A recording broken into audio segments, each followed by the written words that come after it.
As-tu dit que ça roule? Oui. Ça roule? Ah oui? Il a dit ça, oui. Je me demandais pourquoi t'avais arrêté de parler. D'un coup, je suis devenu raide. Ah ouais, moi, j'ai même pas entendu. Ah, mais coudonc. Alexis Cossette-Trudel a des oreilles bioniques.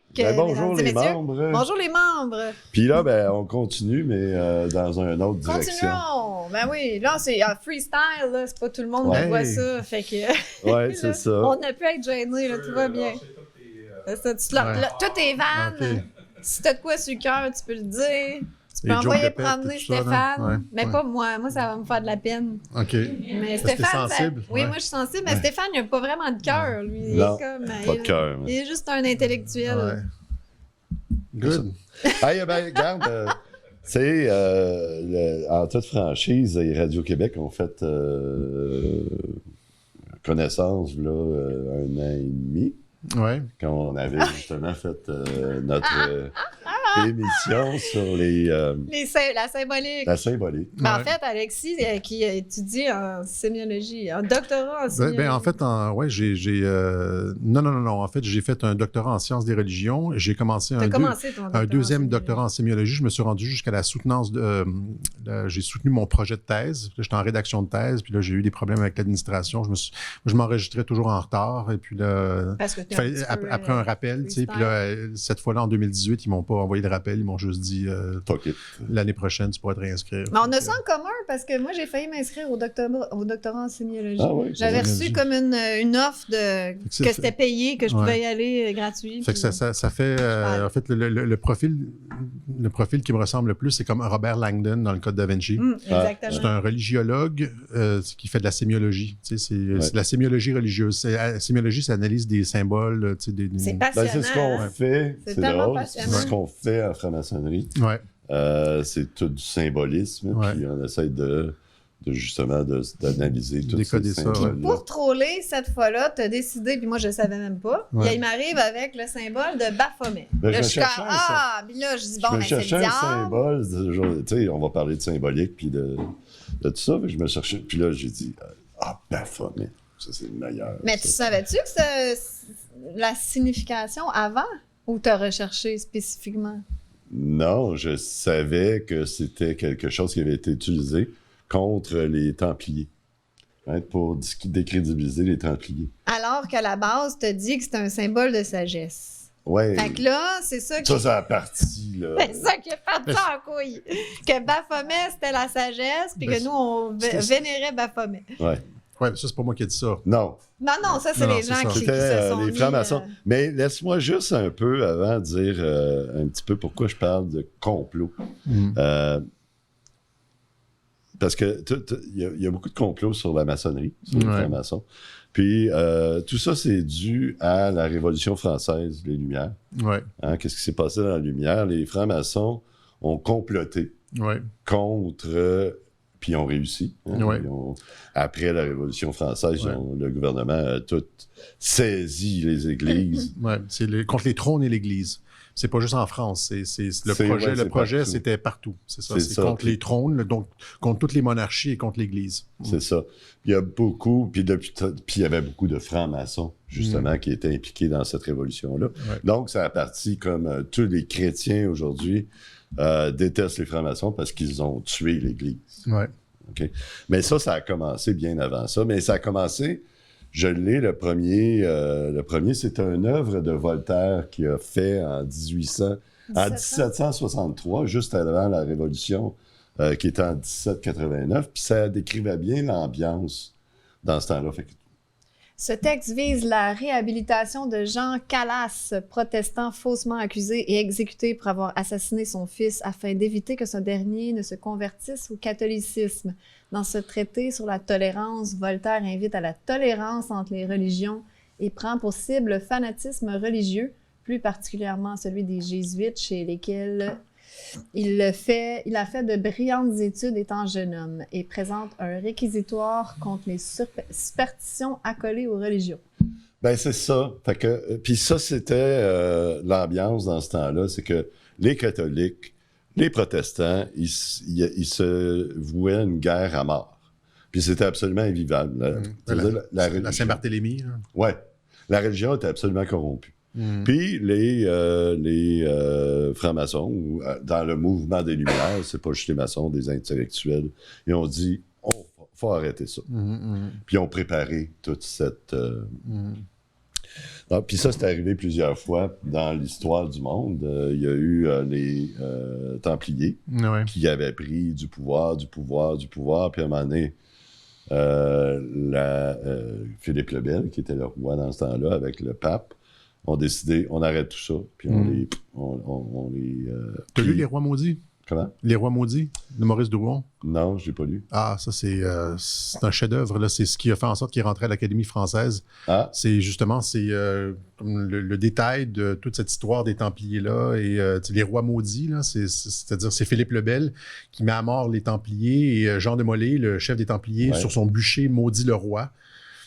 Et après ça, tu as toute la succession de la malédiction. Tu vois la malédiction qui prend forme avec la succession de Philippe le Bel et qui mène à la guerre de 100 ans finalement et la putréfaction de la France. Donc, c'est un chef-d'œuvre littéraire. Tu lis ça là, comme du bonbon. Il y a beaucoup de bons livres sur toutes ces histoires-là qui ont passé. J'en ai lu une tonne. Mais Baphomet vient de ou la légende de Baphomet vient de ce temps-là. Parce que ça faisait quand même longtemps qu'il existait cette concept-là de Baphomet, ça faisait un bon bout de temps. Mais ils ont utilisé ça pour discréditer les Templiers. Parce que cette image-là a été faite par Eliphas Lévy dans les années, je pense, 13 ou 1400, je ne me souviens pas exactement le temps. Mais c'était pour représenter tous les principes alchimiques. Ou hermétique, l'Hermès, avec tout le symbolisme En tout cas, il prenait drôlement parce que ça avait l'air plutôt diabolique comme image. Ouais, c'est ça, ça avait l'air d'un troll. Moi, je pense que c'est un troll. Un troll dans des années 1300. Tu veux une image de sagesse, je vais t'en faire une. Mais c'est effectivement une image de sagesse. Puis je l'ai dit dans un web journal il n'y a pas si longtemps d'ailleurs. Il y a peut-être 2 ou 3 web journaux. Mais je te laisse continuer ton truc. Là, non, mais j'ai pas mal fini. C'est pas mal ça. En fait, il a été réutilisé aujourd'hui. Contre les religions, puis que ça a été associé au diable, c'est ça? Oui, comme là, aujourd'hui, toi, t'es anti-vax. Tout le monde est anti-vax. Moi, je suis rendu à cette dose. Puis toute la propagande médiatique qui fait qu'ils ont décrédibilisé tout le monde en utilisant le mot complétiste, en utilisant le mot anti-vax, en utilisant les illuminés. Les dangereux, violents et meurtriers. Antisémites, racistes. On n'est pas juste. On est dangereux, nous. Ouais. Fait que c'est pas de. On est une menace à la démocratie. Oui, absolument. Oui, la grosse menace. Fait que c'est pas d'hier que ça existe. Ouais.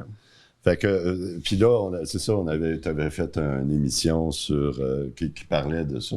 Puis on avait fait une émission de réponse, puis ça avait été drôle. Puis ça nous a amené pas mal d'auditeurs aussi. Il y a des gens qui nous avaient découvert grâce à... Ça a fait lever la boue. Ouais, ça a levé la boue. Belle controverse une fois en temps, je pense. Stéphane, moi, tu me connais, j'aime pas trop les controverses. J'ai eu ma dose. Plus, hein, mais Stéphane, il n'aime pas ça, lui, une bonne controverse. Fait qu'il aime les faire mousser, tu sais. Mais non, nous, on est plus low profile, hein? Ouais. Et moi, j'y vais parce que j'ai pas le choix. Là. Je dis ce que je pense, fait que c'est controversé, mais j'aime pas la position d'être la personne controversée. Non, moi, se faire lancer des vannes, ça me fait pas triper non plus. Mais je veux dire ce que je pense. Depuis, je suis une sataniste, mais je pense que ça remontait à avant ça aussi, qu'on me disait que j'étais sataniste. Ouais, c'est ça. Ouais, Illuminati, franc-maçonne. Est-ce qu'on te dit ça, toi? Oui, bien sûr. T'es sataniste? Oui, t'as reçu un franc-maçon à un moment donné, j'avais vu cette émission. Mais t'es-tu de l'opposition contrôlée sataniste, Michel c'est tout? Oui, je suis de l'opposition contrôlée sataniste. Okay. Oui, c'est parce que j'avais... moi, je suis plus dans la tradition tibétaine. OK, oui. Puis la mère de mon fils est tibétain. Mon fils est à moitié tibétain québécois. Des fois, quand tu vas voir comme des lamas, des grands maîtres, etc., ils vont te donner comme un cordon rouge là, que tu attaches ici. J'ai montré plein d'images de Tibétains qui ont des cordons rouges, des moines, des vieux monsieur, des vieilles madames, avec leurs moulins de prière qui ont des cordons rouges. Fait que Puis moi, en 2018, quand j'ai commencé la chaîne, j'avais comme un cordon rouge. Fait que là, je parlais, j'avais mon cordon rouge, etc. Puis là, tout le monde dit, il fait partie de la cabale. Je dis, c'est quoi ton petite preuve de ça? Puis là, il montre une image de toi avec une flèche qui pointe vers le bracelet rouge, la cabale. Puis là, je l'ai expliqué 1000 fois en ondes. Je veux dire, malheureusement, c'est comme c'est des cordons, c'est des cordons tibétains. Des fois, tu le portes au cou, des fois, tu le portes au poignet. C'est juste un truc de bon augure, bonne chance. Dans le bouddhisme, il y a même, je pense qu'il y a la même chose dans l'hindouisme, je ne suis pas sûr, mais c'est pas la cabale, c'est pas... En tout cas, ça fesse d'être dans la cabale, on me le sort à intervalles réguliers, je fais des mises au point. Au moins une fois par année, je fais une mise au point là-dessus. Quand je monte des clips d'un ancien vidéo de 2018, là, souvent on me voit avec le truc, je dis non, ce n'est pas de... Parce que quand on a commencé, moi j'ai déclaré immédiatement, la première émission, que j'étais franc-maçon. Puis ça a fait un nombre de chocs dans toute la communauté de gens. Toi, qu'est-ce que tu en penses de tout ça? Est-ce que tu savais? Est-ce que sûrement que tu as étudié en sinologie, fait que tu comprends déjà ce que c'est que les francs-maçons? Non, pas vraiment. En fait, je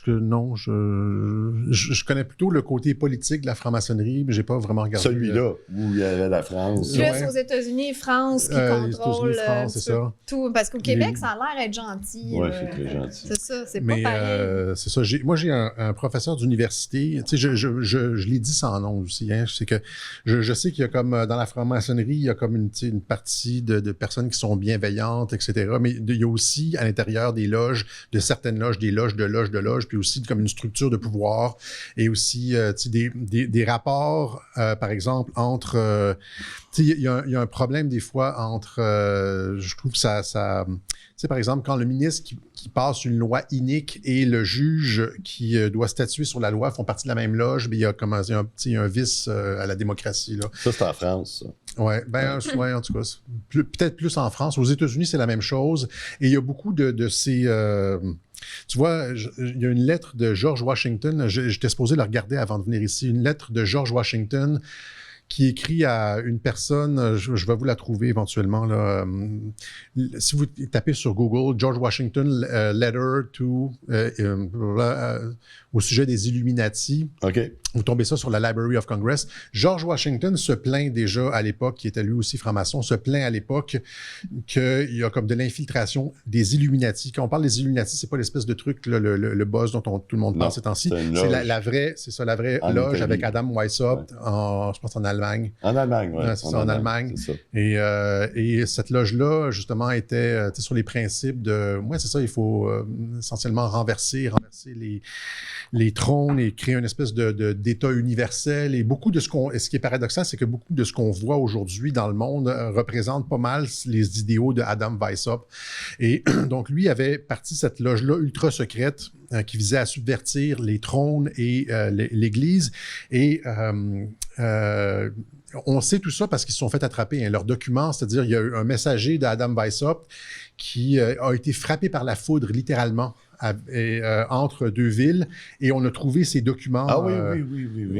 Et ça, ces documents-là avec les noms, ils ont été exposés dans des musées pendant longtemps, et c'est pas débattable, c'est pas comme une fausse histoire, là. Et le plan, c'était ça, c'était de subvertir les trônes et l'Église, et de mettre en place une espèce de république universelle. Et beaucoup de ce que les Français, dans leur conception de la république, avec ça, universaliste et tout, là, mais il y a beaucoup de ça là-dedans, des concepts Illuminati. Et George Washington, dans la lettre, je me rappelle plus c'est qui, ça me fait chier de pas l'avoir regardé avant de venir, dit justement qu'il se plaint de l'influence des Illuminati sur certaines loges américaines. Ouais. Tu vois, alors il y a toujours, avec la franc-maçonnerie, il y a toujours ce double truc, c'est-à-dire, oui, une recherche, comme tu dis, peut-être pour beaucoup de personnes sémiologiques, philosophiques, comme Michel Maffesoli, etc.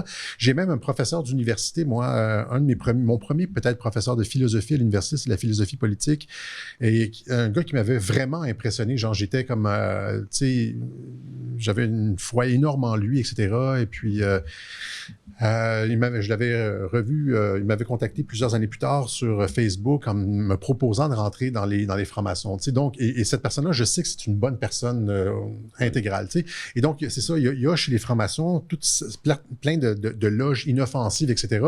Mais il y a aussi une structure de pouvoir. Il y a, dans certaines loges, et je ne sais pas c'est quoi l'imbrication entre les deux, mais je donne une autre anecdote. Par exemple, moi, j'ai un ami professionnel français qui est venu s'installer au Québec, partir sa profession, etc. Puis il m'a dit, tu sais, Alexis, quand je suis arrivé au Québec, on on m'a proposé de rentrer chez les francs-maçons. J'ai dit non. Ils m'ont dit, tu n'iras jamais nulle part au Québec si tu n'es pas dans la franc-maçonnerie. Alors, il m'a dit ça comme ça. Puis aussi ce que Bernard Lachance expliquait, tu vois, c'est-à-dire on le fait rentrer dans la franc-maçonnerie, on va faire rencontrer René Angélil. Là, c'est comme, c'est des... Ouais, c'est peut-être pas une bonne idée, parce que je suis maçon depuis 11 ans, puis je suis aussi béni que les autres. Non, je sais, mais, Ouais, mais tu vois, c'est ça qu'on dit. C'est ça qu'on dit.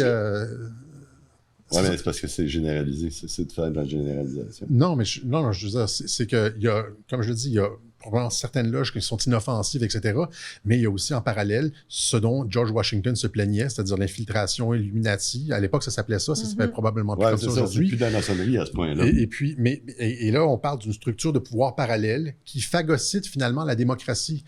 Un peu comme dans l'Église catholique et dans toutes les domaines aussi. Et tu vois, quand tu as pour objectif de remplacer les trônes et l'Église, il n'y a pas... mettons, tu fais tomber les trônes et l'Église, tu as atteint ton objectif.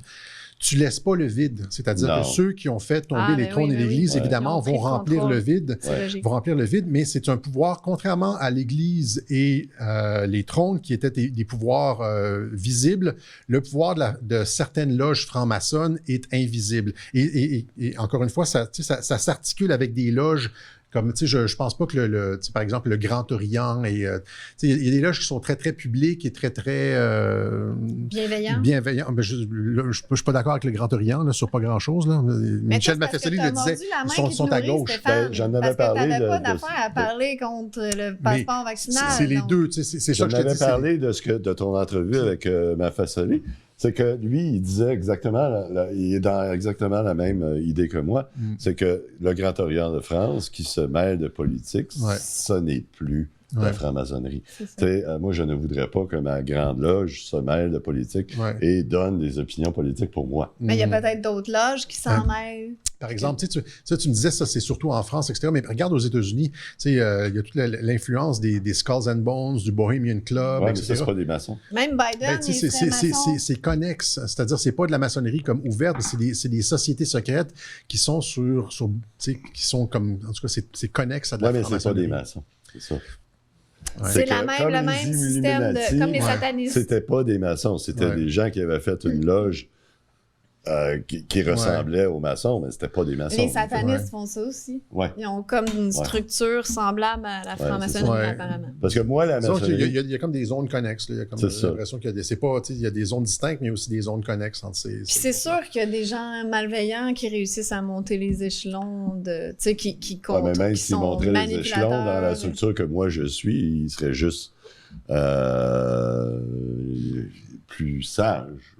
Ils sont tellement sages, Alexis, que dans les loges, ils portaient leur masque et ils demandaient le passeport vaccinal. C'était sage, s'il vous plaît. Moi, je suis sur la ligne de JFK. Dans son discours à la Galerie de la Presse en 1961, il dit « For we are again, secret oaths, secret societies, etc., etc. » Donc, à partir du moment où est-ce que tu as une structure hiérarchique avec une culture du secret puis qui est associée à des zones de pouvoir dans la société, il y a un vice démocratique. Tu as un problème de... Sauf que c'est pas ça, la franc-maçonnerie. Aujourd'hui, surtout, c'est pas ça. Il n'y a pas de structure hiérarchique. Dans celle qui n'est pas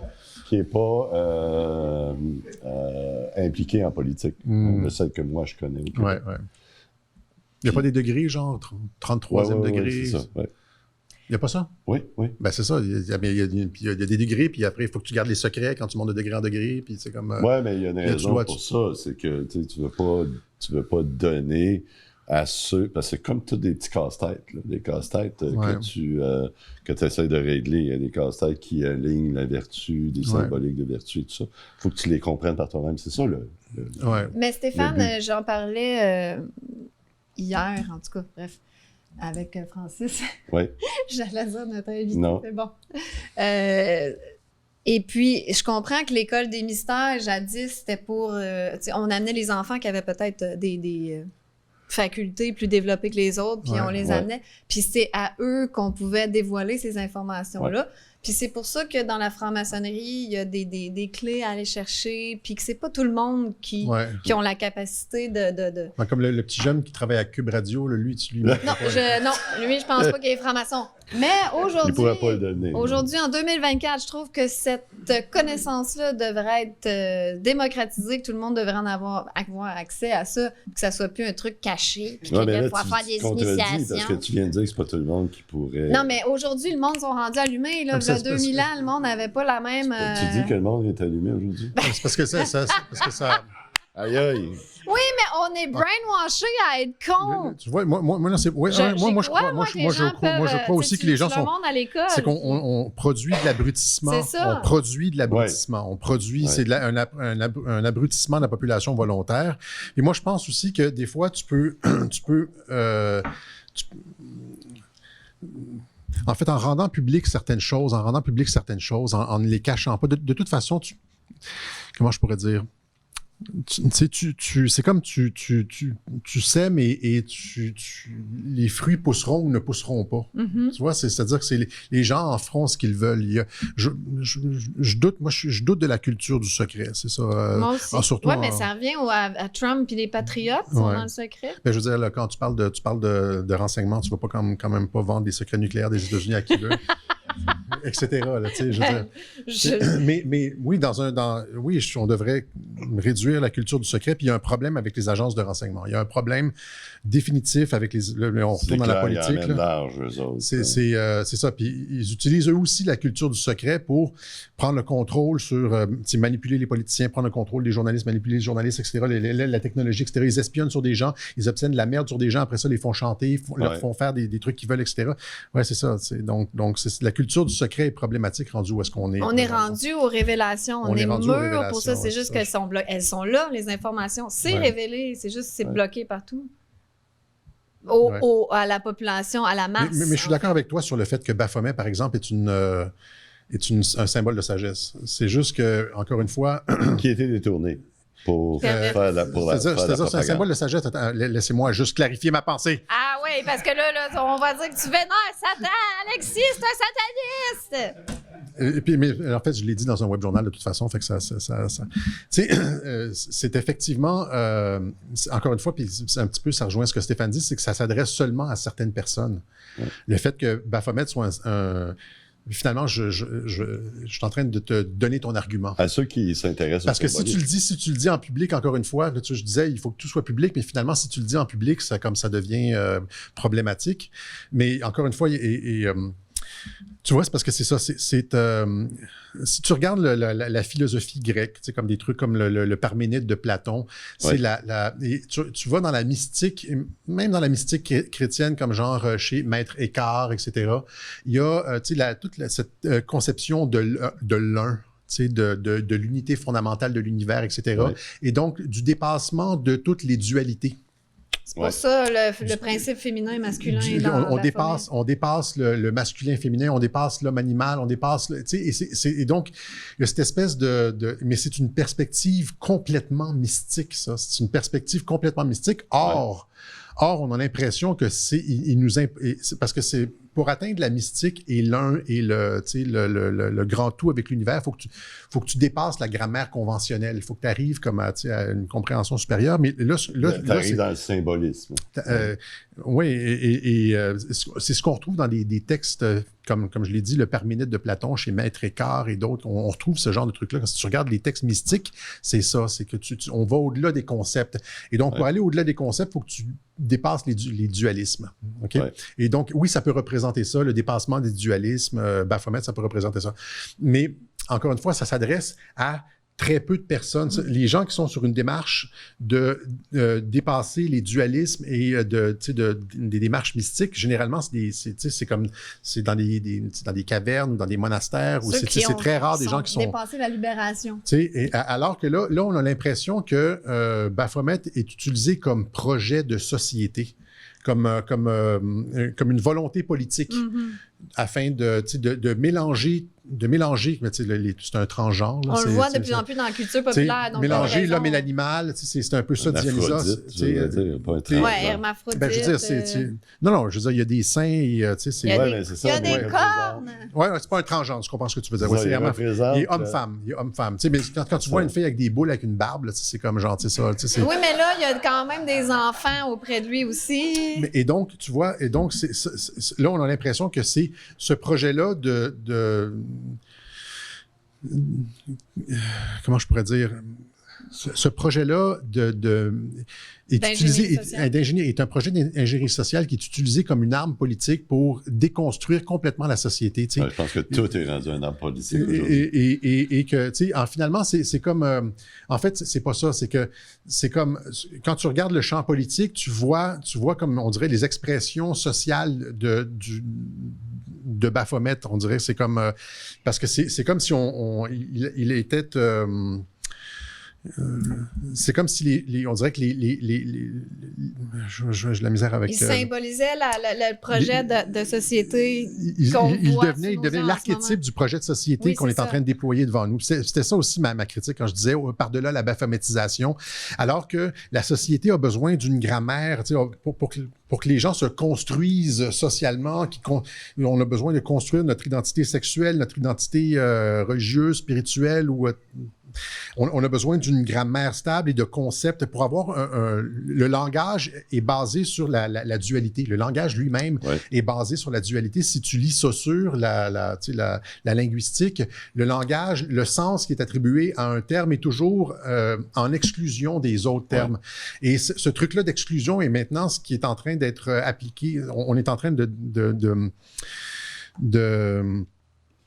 calomnier le concept d'exclusion et de grammatisation de la société, de catégorisation. On ne veut plus juger, on ne veut plus catégoriser, etc. Et donc, on est dans une logique de dépassement de tout ce qui est catégorisant. Ouais. Et ça, on a l'impression que ça vient d'une conception baphométienne de la société, que Baphomet n'est plus un symbole mystique pour les sages, mais que c'est un projet politique. Il y a une dualité même dans Baphomet, donc on ne l'utilise plus dans le côté lumineux, mais sombre, pour pervertir un peu la société, non? Et c'est dans ce sens-là qu'on est dans... Et là, c'est ça, c'est parce que si tu as le projet de reconstruire un monde, un nouvel ordre mondial, un monde luciférien, tu utilises le concept de Baphomet pour détruire complètement la société, mélanger les gens, que toute la généalogie et que le sens traditionnel de ce qu'est un homme, une femme, etc., que tu veux recommencer à zéro, tu veux plus avoir une grammaire, tu veux une soupe de lettres pour pouvoir reconstruire le monde. C'est de l'alchimie sociale. Là, tu parlais d'alchimie tout à l'heure. Ce qu'on est en train de faire, c'est que c'est plus de l'alchimie au niveau de l'esprit. C'est une alchimie politique au niveau social. Donc, c'est comment on dit ça en latin? C'est dissoudre et coaguler. Solver et coagula. Qui est écrit sur ces deux bras. C'est ça. Et donc, vous avez exactement ça ici, c'est-à-dire qu'on utilise Baphomet comme solvant pour dissoudre tous les liens de la société, toute la grammaire. Et après ça, on va vouloir reconstruire quelque chose... c'est ce projet, c'est cette utilisation politique-là de cet archétype que je combats. C'est drôle que tu dises ça parce que... Moi, je suis pour le sens. Dans le prochain, on regarde, c'est quoi qu'il disait dans la Bible? Tu ne te fabriqueras aucune idole, aucun objet qui représente ce qui est dans le ciel, sur la terre ou dans l'eau, sous la terre. Tu ne t'inclineras pas devant des statues de ce genre, tu ne les adoreras pas. En effet, je suis le Seigneur, ton Dieu, un Dieu exigeant. Un Dieu exigeant! Puis là... ça doit être l'Ancien Testament. Oui, ça, c'est l'Ancien Testament. Là, je peux-tu juste finir là-dessus? Oui. Et donc, je disais que finalement, ça revenait à ton point, à l'effet qu'on ne devrait pas dire à tout le monde... Tu disais, c'est des secrets à la maçonnerie, on ne peut pas dire à tout le monde, etc. Et donc... oui, parce que faut que toi, tu trouves la signification. Oui, c'est ça. Mais encore une fois, le fait de ne pas expliquer exactement ce que pourrait représenter Baphomet, c'est-à-dire un truc mystique... Oui, mais c'est pas maçonnique, ça. Lié au dépassement, on parle en termes généraux, un truc mystique de dépassement de soi pour, fait en sorte qu'une utilisation... dévoyée en est faite et que les gens ne comprennent pas. Alors que si on était clair que c'est une utilisation qui a qui est en lien avec, par exemple, la mystique de Maître Écart, la mystique rhénane qu'on dit, là, par exemple, des textes comme le Parménide de Platon, et des conceptions supérieures comme ça. Si on était clair avec les gens et on associait Baphomet à ces choses-là, là, on aurait pu à se battre et face aux mauvaises conceptions. Parce que c'est déjà clair, tu peux trouver tout ça. Attends, c'est pas clair quand l'Église de Satan utilise le symbole. Non, mais ça c'est un autre problème, c'est ça. Mais c'est parce que... Ouais. Ça commence à... Là, il y a plein de vedettes qui l'utilisent. Tu peux déjà après trouver par toi-même toutes les significations de ces symboles-là. C'est déjà tout disponible. Mais quand tu vois une vedette se déguiser en Baphomet avec des flammes de l'enfer... Oui, mais ça, c'est encore là, c'est du troll, là. C'est du je sais plus, rendu là, c'est juste du troll. C'est des commandes, c'est aussi des commandes. C'est une joke, là. Tout le monde est sataniste. Mais laisse-moi te dire pourquoi j'ai mis ça. Non, c'est pas la bonne affaire. Pourquoi j'ai mis ça, c'est parce qu'on a beaucoup parlé de la scène et de Dionysos ou Bacchus cette semaine. Ouais. La scène de Leonardo da Vinci a été faite à la fin des années 1400. Dans ce temps-là, il était absolument interdit par l'Église de faire des idoles, de faire des statues de Jésus ou quoi que ce soit en relation avec ce qu'on a vu, le texte là, de la Bible. Donc, Leonardo da Vinci, ce qu'il a fait, là, c'était le début de la fin de l'Église. Tu sais, on a parlé des francs-maçons en 1789, où ils ont tué l'Église. Mais ça a commencé bien, bien avant par la Renaissance, dont Leonardo da Vinci, que lui a fait des peintures pour représenter Jésus qui n'est pas supposé de faire.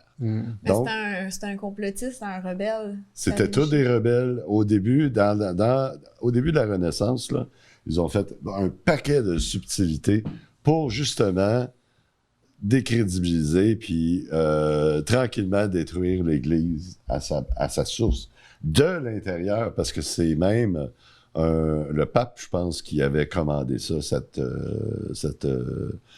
toile-là. C'est dans une église à Milan.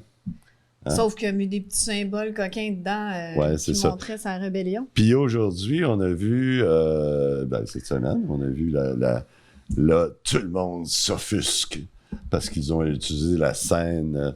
Non, c'est pas la scène, c'est les drag queens. C'est les transgenres. C'est ça le problème. C'est ça. Moi, ça me dérange. Oui, je sais que ça dérange. Ça a dérangé tout le monde aussi. Mais il pourrait faire une caricature de la scène, ça ne me dérangerait pas. Oui, c'est ça. Mais c'est ça, ils ont pris ce symbole-là, qui était déjà un symbole pour détruire l'Église, puis ils l'ont ridiculisé. Mais c'est ça, en fait, tu sais, moi j'ai pas vraiment de problème avec le fait qu'ils fassent ça, mais dans un théâtre, une pièce de théâtre, etc., là, tu parles de la cérémonie d'ouverture des Jeux olympiques, qui est supposée être quelque chose de très, très normal pour tout le monde sur la planète. C'est pas supposé être quelque chose de choquant. C'est pas supposé être choquant. Or, ils ont pris le réalisateur. As-tu vu le CV de ce gars-là? Non. C'est juste des affaires de ça, genre, tu sais, croix renversée, tête de mort, tête coupée. C'est pas lui qui collectionne son caca? Non, ça, c'est le gars bleu, là. Catherine. Il collectionne ses excréments! Voyons, il devrait pas être accepté dans la société, lui. Le Schtroumpf collectionne ses excréments. Non. Il l'a admis, j'ai montré le clip hier soir. Il en a peut-être 100 à la télévision, il l'a admis à la télévision, donc c'est même pas caché, là. Non, puis il y en a... Je sais pas, il y a un truc, il y a des petits bocals avec des petites dates dessus. Des dates, puis des événements spéciaux qui a fait son caca, là, je pense. Oui. Puis il y en a 100 quelques. Non, mais c'est parce que c'est complètement débile, là. Oui. Et donc, ils ont choisi le réalisateur, ce réalisateur-là, controversé, tu sais, avec du sang, des têtes de mort, l'enfer, etc. Ils l'ont choisi. Or, la faute, elle est là. Elle n'est pas qu'on ait de l'art controversé en Occident. Tout le monde est suffisamment mature pour avoir de l'art controversé dans des musées, pas dans des musées, je veux dire, dans des théâtres, etc. On a déjà accepté ça. Mais là, on parle de la cérémonie, et c'est ça l'impair ici, c'est ça, c'est d'avoir présenté ça devant les enfants de 5 ans, tu sais, genre des petits Chinois, des Maghrébins, des Chiliens partout sur la planète, ça n'avait juste pas sa place. Du monde qui tripe sur le sport, en plus. C'est pas une analyse ils nous ont montré, genre, tu sais, je sais pas, comme cette fille-là, là, tu sais, c'est supposé être... Tu regardes, tu sais, c'est ça, c'était un manque de...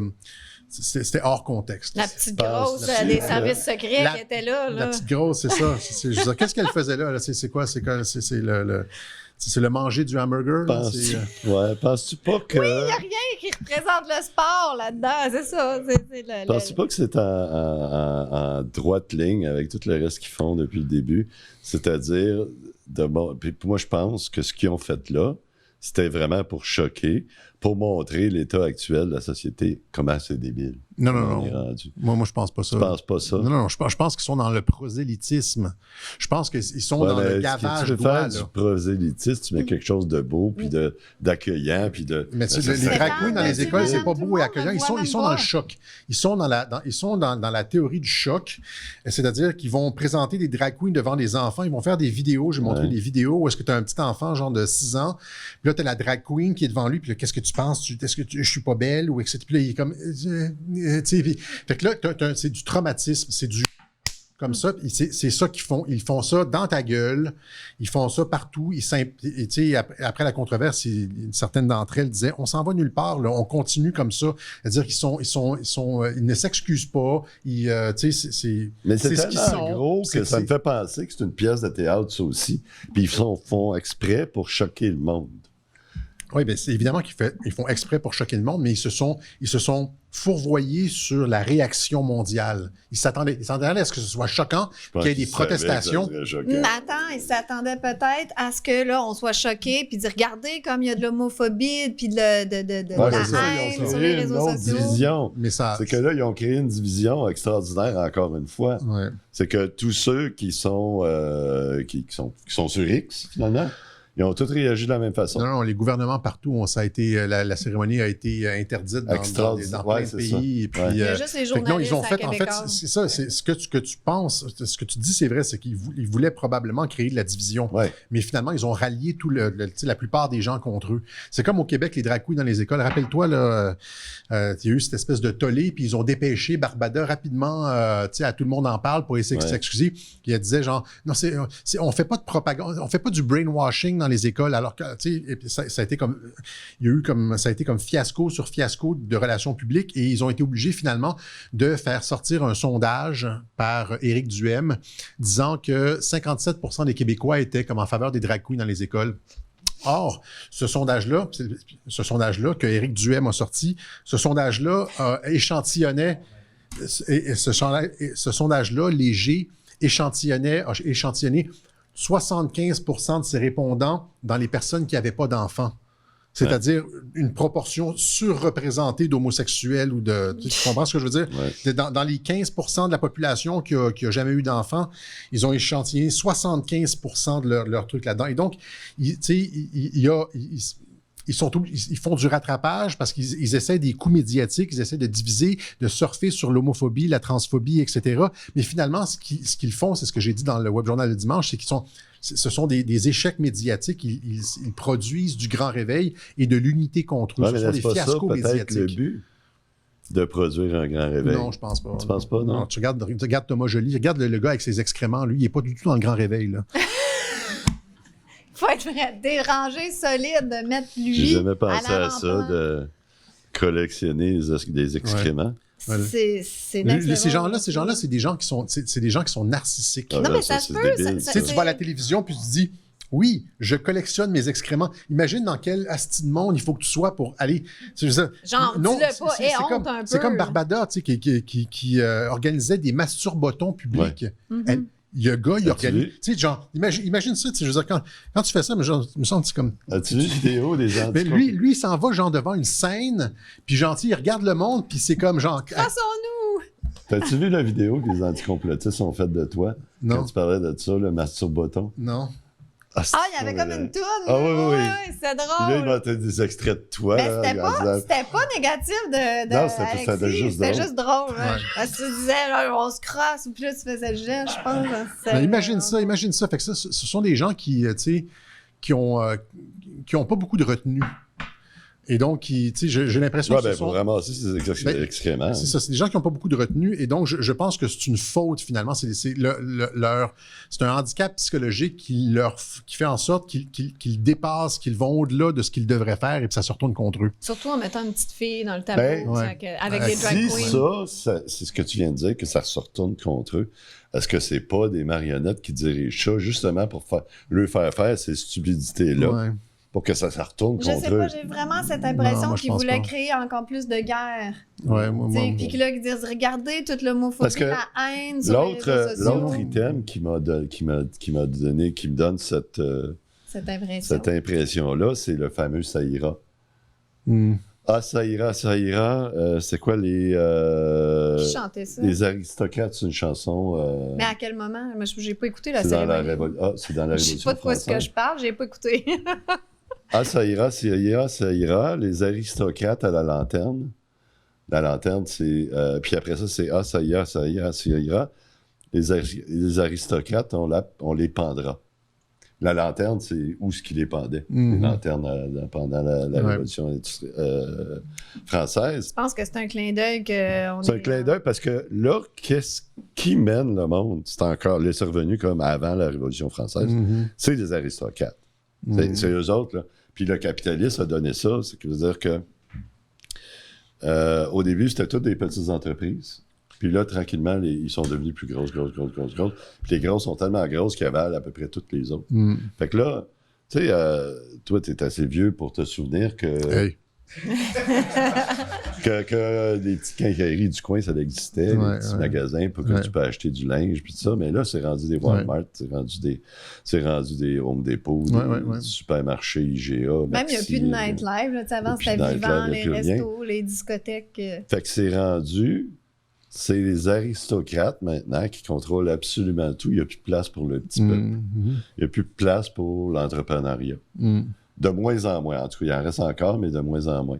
Fait que penses-tu pas que ça, c'est un petit clin d'œil de dire attends, il faut défaire tout ça puis retourner à un monde où il y a un avenir pour les jeunes, là, les générations Z, là, ils ont pas d'avenir là, pour eux autres. Là. Ouais.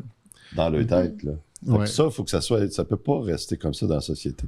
Ouais. Qu'est-ce que tu penses de ça? Que peut-être qu'ils ont. C'est une explication tellement intelligente qu'il n'y a pas beaucoup de personnes qui y ont pensé. Et donc, c'est pas un message visible.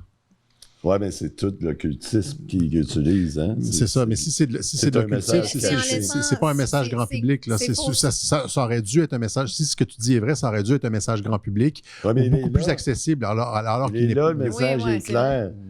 Hein, les aristocrates, on les pendra avec Marie-Antoinette. C'était assez poignant, là. Mais c'est vrai que monsieur, madame, tout le monde ne fait pas cette réflexion-là. Sa tête d'un bras. C'était extraordinaire. Ouais. Mais ça, c'est laisser supposer que c'est des gens bienveillants qui sont... il y a aussi la possibilité... Ça va dans ta ligne que tout ce qui est en train de se passer. Oui, c'est ça. Ça va dans la ligne de ça. Il y a aussi l'autre possibilité, c'est que c'est une célébration, finalement, du moment fondateur pour eux. C'est-à-dire, ils ont coupé la tête du roi, puis après ça, ils ont eu le... Oui, mais c'est eux, les aristocrates. Ils ont contrôlé dans l'ombre. Mais ceux qui tirent les ficelles en coulisses, peut-être, je sais pas, ne se voient peut-être pas comme ça. Je sais pas. C'est possible, mais moi, j'ai pas tendance à voir ça. Il y a tellement de... Non plus. Écoute, c'est une possibilité, mais... non. Parce qu'on est revenu, c'est les aristocrates qui mènent tout. Ouais. Ouais, tu voudrais dire que secrètement, genre, ils proposent de couper la tête de Bill Gates, là, genre, et de George Soros. Couper la tête. Mais je veux dire, de s'en débarrasser, etc. De les faire... mais pourquoi que c'est pas eux qui s'en débarrassent? Pourquoi il faudrait que ça soit le petit peuple qui s'en débarrasse? Ben, c'est pas le petit peuple qui va s'en débarrasser. Puis c'est pas le petit peuple, parce que comme dans le cas de l'histoire américaine que tu décris, c'est pas le petit peuple, là. C'est l'armée ou les gens. J'ai fait une croix à l'envers, je suis sataniste, inconsciemment. Continue à descendre ton truc. Beaucoup, hein? Continue à descendre. Ouais, descends là plus bas, tu vas devenir. C'est un work in progress.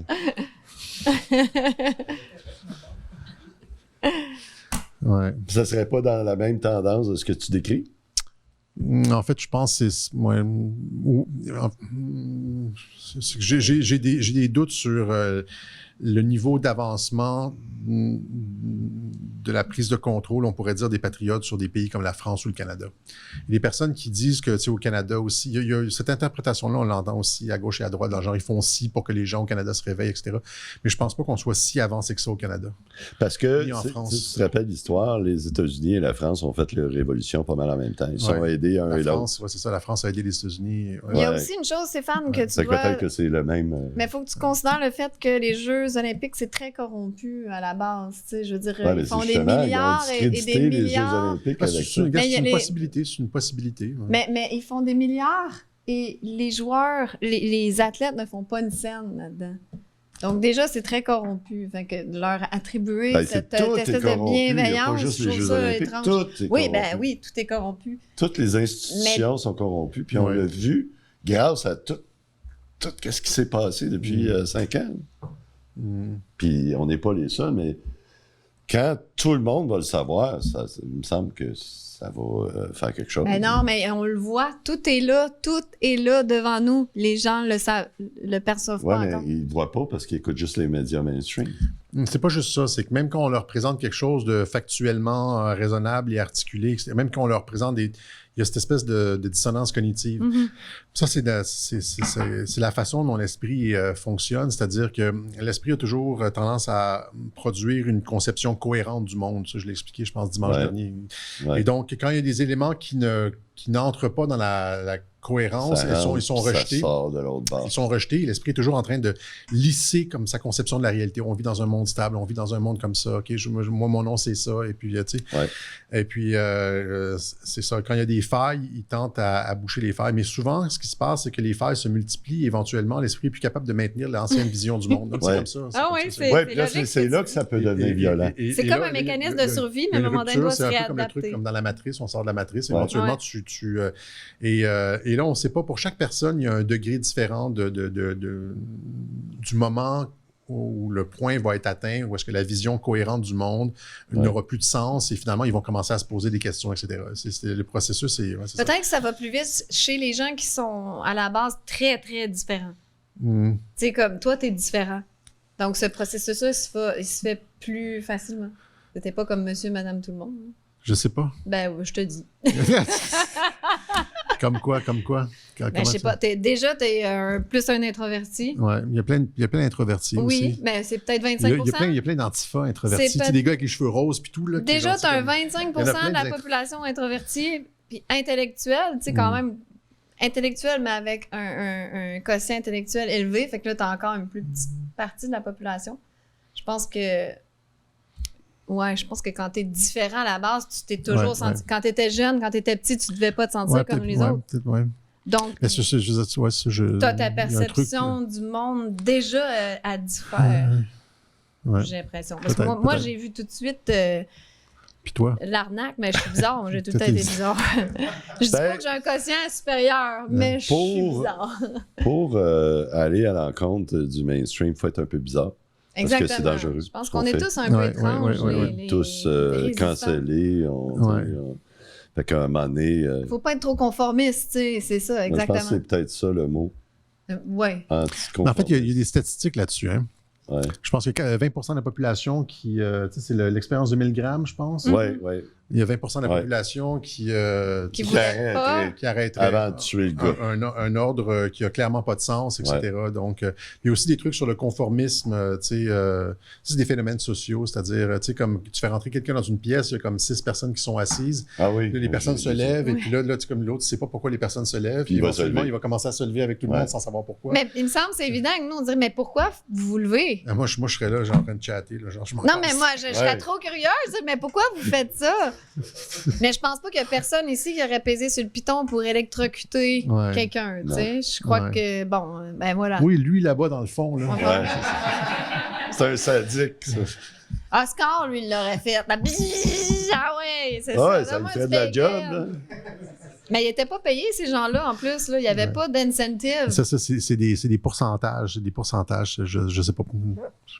pense que c'est des pourcentages de la population. Ouais. Ouais, En tout cas, je te pense que confirme, ça a Alexis, toujours que t'es pas été. standard. Ouais. Tu sais, Ça a toujours été. Une bébite, ouais. T'es C'est ça une le bébite. problème. C'est ça le problème de la Ouais, société. c'est ça. c'est que C'est des constantes. puis Puis, ceux qui sont au pouvoir, ils Savent utilisent ça. Exactement, ils savent ça, puis ils savent ça. Ils savaient qu'il y avait probablement 20% de la population qui n'allait pas prendre le vaccin. Ouais. Puis après ça, c'est toute l'entreprise pour détruire ce 20%-là qui reste avec toutes sortes de mesures, faire en sorte que ça augmente, que tu passes de 20 à 15, à 10, à 5. Ouais. Puis après, si on avait été rendu à 5%, là, ils auraient été justifiés d'utiliser n'importe quelle mesure contre nous. Ouais. C'est ça. Et c'est ça que j'ai dit. Tu sais, quand Jeff Fillion disait à X-Radio, il disait prenez le vaccin pour qu'on s'en sorte rapidement. Là. Ah ouais, prenez le vaccin pour qu'on s'en sorte rapidement. Mais j'ai répondu à ça. J'ai dit plus il y a de personnes qui prennent le vaccin, je veux dire, plus ils sont justifiés dans leurs mesures tyranniques. Mm-hmm. C'est-à-dire, Ouais. s'il y avait juste 5% de personnes qui avaient pris le vaccin, il n'y aurait rien pu faire. Non. Et donc, c'était comme, parce que c'est ça, c'est comme ça valide, c'est comme si plus tu te soumets, plus tu leur donnes du pouvoir. Il essentiellement. espérait peut-être qu'on se rende à un 5% Oui, c'est de ça, non-vax, oui, c'est ça, puis c'est mettre ça. des mesures... Oui, c'est ça que je pense. Comme par Ils sont hasard, il y a à jamais peu Ça près, pourrait jamais arriver, c'est Ça ça. arrête. comme par hasard, il y a à peu près 20% des gens qui l'ont pas pris. Exact, c'est ça. Mais tu sais, C'est sur Julie le 20% Lévesque qu'on avait savait dit, tantôt. tu sais, la fameuse étude de la complosphère québécoise, là. Oui. L'étude de l'UNESCO. Oui, Ridicule. Mélanie Généreux, je pense, oui. Ben, Julie Lévesque L'Université a de dit Sherbrooke. qu'apparemment, ils ont reçu leur financement pour cette étude-là avant même que la pandémie commence. Donc, ils savaient déjà qu'ils allaient faire une étude sur les résistants. Oui, mais ils savaient, c'est ça. La pandémie s'en venait. Sans savoir On c'était qui savait que la encore, mais pandémie ils s'en savaient Ah que ouais, ça il y a allait pas eu, pire. Event 101. Il y a Event 101, il y avait tout ça, ouais, c'est ça. Ouais. 201, c'est ça, ouais. Même Fauci l'avait prévu. C'est ça que comme je t'as dit disais tout tantôt. à l'heure, c'est ça. Ouais. Ils savaient que ça s'en venait. Ouais. Ben voilà, ben écoute, on n'a pas passé tous les sujets parce que... On aurait pu faire un marathon de 24 heures avec toi, Alexis. Mais c'était super, C'est super intéressant, c'est vraiment... Merci, tu as survécu, ça a bien J'ai été. survécu, je m'en suis tiré. Bravo. Est-ce que tu te sens bien? Est-ce que tu es content? Regarde On dirait que je mon parle langage. à un enfant. Regarde mon langage corporel. Là. Ça a bien été comme la femme à Biden. Tu sais. Il a répondu à Ouais. questions. Bravo! Bravo, Alexis. Non, mais merci beaucoup, charmante. Merci aux gens en studio. pour Hey, votre juste une présence. dernière Oui. question. On peut applaudir Alexis, absolument. Dernière question, est-ce que Bravo. pour le futur, est-ce que tu es optimiste ou pessimiste? Oui, je suis optimiste. Ouais. Je suis très, très, très optimiste. C'est ça que les gens me reprochent. Les gens me disent, c'est ça, je suis optimiste. Je pense que l'état profond, ce qu'on pourrait appeler l'état profond, est échec et mat depuis longtemps. T'sais. Et donc, qui reste peut-être, quand tu es échec et mat 10 coups à l'avance, les joueurs d'échecs expérimentés vont voir que c'est terminé 10 coups à l'avance. Ouais. Mais quelqu'un de pas expérimenté, là, comme le petit jeune gars qui travaille à Cube, là, Ouais. lui, il voit pas qu'il est échec et mat, genre 10 coups à l'avance. Ouais. Lui, il voit 2 coups à l'avance. Et donc, c'est ça. C'est-à-dire qu'il y a des personnes qui ne voient pas que c'est complètement terminé depuis un certain temps et puis qu'il faut juste dérouler, il faut juste se rendre méthodiquement, mécaniquement jusqu'à l'élection. Puis que 1, 2, 3, c'est ce que Trump a dit quand ils ont dit « Nothing can stop what is coming », c'est que c'était déjà gagné. Ouais. Et donc c'est déjà gagné. Il faut juste méthodiquement faire tomber les dominos un après l'autre pour se rendre jusqu'au truc final. C'est comme les jeux où est-ce que tu vois la boule qui roule, puis comme là, ça tombe, puis c'est comme... Mais c'est ça, il faut juste que de la mécanique arrive jusqu'au bout, mais c'est mécanique et Fait que t'es comme moi, finalement, tu penses pas qu'il y a des forces malveillantes qui mènent tout ça? Non, je pense qu'on a changé de paradigme. Eh ben, ça veut pas dire qu'Alexis le dit que c'est vrai, là. Ben oui! Ah, OK. Le Dieu Alexis qui a toujours raison. Moi, je Elle, dis que elle vous êtes pense deux que depuis c'est là. du malveillant en haut. Ouais, Ouais. c'est ça. Ouais. Alexis, c'est quoi ton objectif, toi, de personnel? Là? Tu continues tes web journaux? T'as-tu d'autres? Je vais continuer au moins jusqu'à l'élection de Donald Trump, au moins jusqu'à son assermentation. Je vais voir après ça. J'aimerais ça. Prendre un petit break? Ouais, tu sais, je sais pas, tu sais. Ouais, mais moi, j'ai une petite nouvelle pour toi, ça va débouler Ça va après son brasser, Ça va élection. débouler là. après T'auras ça, pas c'est le goût ça. d'arrêter, Ouais. je Mais tu sais, à pense. partir du moment, par exemple, où est-ce que Barack Obama j'aimerais ça à un moment donné arriver et dire c'est tout ce que j'ai Tout va expliqué, ce produit. Finalement, Barack Obama est dans un procès, l'État profond a été démantelé. Voici toutes les mesures qui... tu sais, une espèce de web journal, c'est genre de culmination. Ouais, farewell. Un wrap-up, voici, ça Ouais. s'est tout passé. On est rendu là, tout ça s'en vient, etc. Je vous l'avais dit, motherfucker! Gang de cons! Nous, notre devise, c'est « nous prennent pour des cons » et ils ont raison. Ils ont raison. Mm. J'aimerais ça arriver à ça, puis ouais, peut-être... Ouais. Ben, à partir du moment où est-ce qu'on, tu sais, que tout ça s'est passé, ben, on n'est plus nécessairement dans un combat comme, tu sais. Après ça, on regarde ce qui se passe dans les médias, ils peuvent plus nier. C'est comme le truc de Biden. Il faut rebâtir. Il faut rebâtir, c'est ça, c'est ça. Mais ça, c'est un autre truc complètement après ça. Est-ce que tu vas faire de la politique? Non, évidemment pas, jamais. Non. Pour plusieurs raisons. Ouais, ben, on a vu aujourd'hui, t'aimes pas les foules. C'est ça, puis c'est comme... de toute façon, j'ai promis à Brigitte Noël. Tu as pas, t'as pas à te tenir des promesses à cette folle-là. Non. Salut, coucou Brigitte! Quand je donne ma parole, tu sais, Brigitte est membre. Tu sais, j'ai dit... Brigitte a des membres, c'est vrai.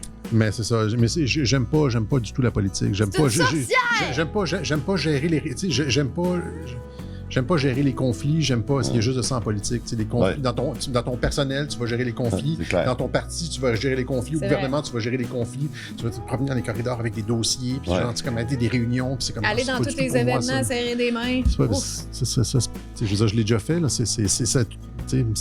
Mais c'est pas... non, je me vois vraiment pas là-dedans. Ben, j'y vais pas. Alexis, on te suit. Radio-Québec, très présent sur X. Sur X, Rumble, VK. Puis quoi, ou d'autres? Ben, sur Odyssey aussi, mais souvent je suis paresseux sur Odyssey, je les mets comme tard. Puis, ça pogne plus autant. Sur X, tu mets tous tes liens. Je mets tous mes liens, c'est ça. C'est ça. Ben, c'est radioquebec.tv, vous avez comme radioquebec.tv. C'est le site où est-ce que vous avez tous les liens de toutes les plateformes. Génial. Venez sur X, ça brasse, c'est le fun. C'est sur X, ça brasse. Merci c'est là que ça se passe. Merci Alexis. Merci beaucoup à vous deux. Merci pour l'invitation. Un autre bonne main d'applaudissements. Hey. Ciao à tous, merci. Bye bye. Merci Alexis. Bon, mais merci. Très bonne émission. Ouais, voilà. Bravo. T'as bien répondu aux questions.